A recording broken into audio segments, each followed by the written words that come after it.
Pada abad ke-7 Hijrah atau abad ke-13 Masihi, ketika dunia Islam mengalami kemunduran, baik kerana perpecahan Islam sesama sendiri ataupun pemusuhan dengan negara-negara barat, lahirlah seorang bayi lelaki yang ditakdirkan Allah untuk menjadi salah seorang pemikir Islam terkemuka.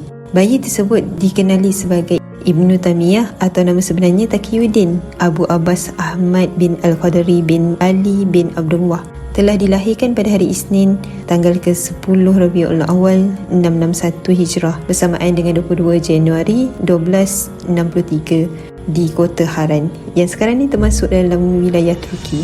Ibnu Taymiyah dilahirkan daripada keluarga cendekiawan dan ilmuwan terkenal, yakni keluarga ulama Syria.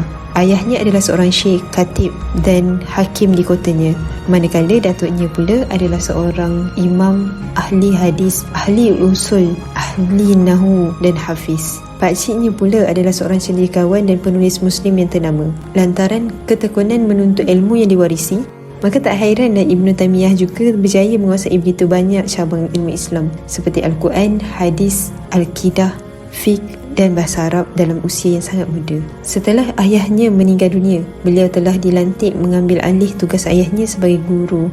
Ibnu Taymiyah memiliki keistimewaan sendiri dalam beribadah kepada Allah SWT. Ketika malam mulai larut, beliau akan menyendiri dan berduaan dengan Rabbnya dengan penuh ketundukan.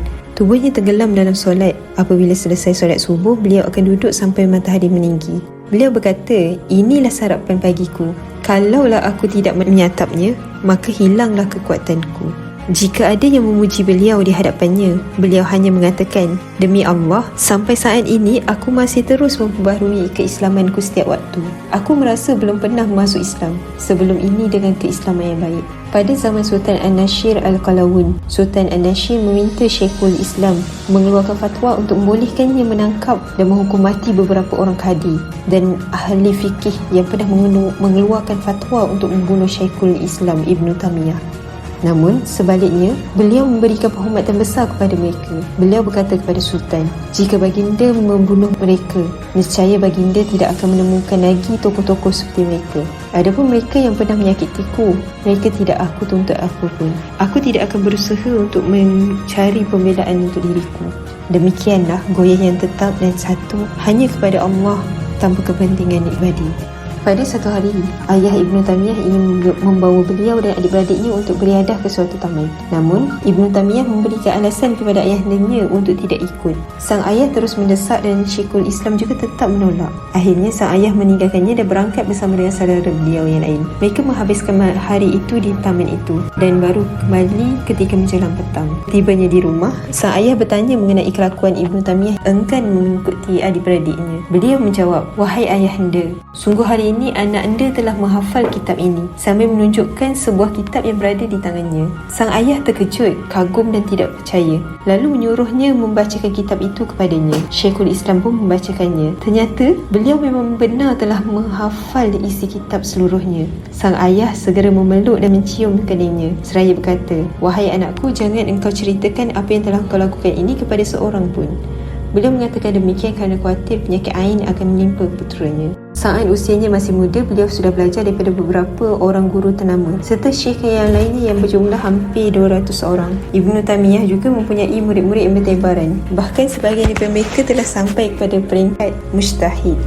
Antara murid beliau yang terkenal adalah Ibnu Qayyim dan Ibnu Katsir rahimahullah yang menyusun kitab tafsir menjadi salah satu rujukan kaum muslimin. Kegiatan belajar dan mengajar ini tidak pernah beliau hentikan meskipun berada dalam penjara. Ketika Syekhul Islam Ibnu Taymiyah ditangkap dan dipenjara, beliau justru menampakkan kegembiraan dan memang itulah yang beliau nantikan. Di dalam penjara, situasinya berubah menjadi majlis ilmu. Penjara dihiasi oleh berbagai ibadah dan kebaikan sehingga akhirnya para banduan yang telah selesai menjalani hukumannya dan telah dinyatakan bebas, namun mereka lebih memilih untuk tinggal bersama beliau untuk mendapatkan faedah. Selain berkecimpung di medan dakwah, Ibnu Taymiyah juga turut terjun ke medan jihad menentang tentera Salib dan Tatar. Ibnu Taymiyah telah mengeluarkan fatwa tentang keharusan memerangi mereka, bahkan beliau sendiri turut serta dalam beberapa peperangan.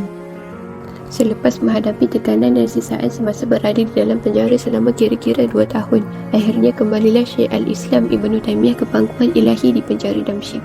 Apabila berita kematiannya tersebar, orang ramai pun berpusu-pusu menuju ke penjara dan berhimpun di sepanjang jalan menuju ke masjid, sehinggakan terpaksa dikawal oleh tentera. Suasana sedih menyelubungi kota Damsyik. Kedai-kedai dan pasar ditutup. Tiada seorang pun yang ketinggalan daripada menyembayangkan jenazah ini melainkan yang uzur.